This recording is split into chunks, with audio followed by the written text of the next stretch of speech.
സൈനിക വ്യോമയാന രംഗത്ത് വളരെ വലുതാണ് എയർക്രാഫ്റ്റുകൾ വഹിക്കുന്ന പങ്ക്. കുറഞ്ഞത് അവയുടെ ആയുധം വഹിക്കാനുള്ള ശേഷിയുടെ കപ്പാസിറ്റിയുടെ കാര്യത്തിൽ.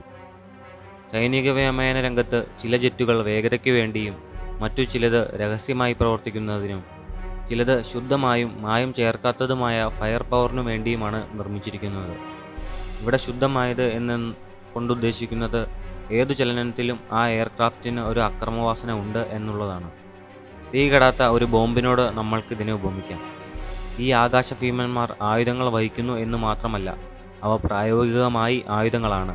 ഒരു ചെറിയ സൈന്യത്തെ പോലും അസഹ്യപ്പെടുത്തുന്ന തരത്തിലുള്ള പറക്കുന്ന ആയുധങ്ങൾ. ആകാശത്തിലെ അതികായന്മാരായി അവരെ കരുതുക. ഒരു കത്തി മാത്രമല്ല, ഒരു മുഴുവൻ കട്ട്ലറി സെറ്റും കുറച്ച് ഗ്രനേഡുകളും. ഒരു പക്ഷേ ഒരു അടുക്കള സിങ്ക് ഉപയോഗിച്ച് യുദ്ധത്തിനെത്തിയവർ. ഇനി അവൻ ആരാണെന്ന് നമുക്ക് നോക്കാം. അവൻ്റെ പേര് ഫ്യൂറി. ഇവനെ ഉണ്ടാക്കിയിരിക്കുന്നത് അമേരിക്കൻ ശാസ്ത്രജ്ഞർ. അമേരിക്കയുടെ പുതിയ സൂപ്പർ ആയുധം ഒരു യഥാർത്ഥ സാങ്കേതിക അത്ഭുതമാണ്. കരയിൽ നിന്നുകൊണ്ട് പ്രവർത്തിക്കാൻ കഴിയുന്ന ഈ ഡ്രോൺ ലോകോത്തര ഡ്രോണുകളെ അപേക്ഷിച്ച് ഏറ്റവും മുൻപന്തിയിൽ തന്നെ നിൽക്കുന്നു. ഇതിൻ്റെ പൂർണ്ണ വിവരങ്ങൾ ചാനലിൽ അപ്ലോഡ് ചെയ്യുന്നതാണ്.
Like, subscribe, support and share.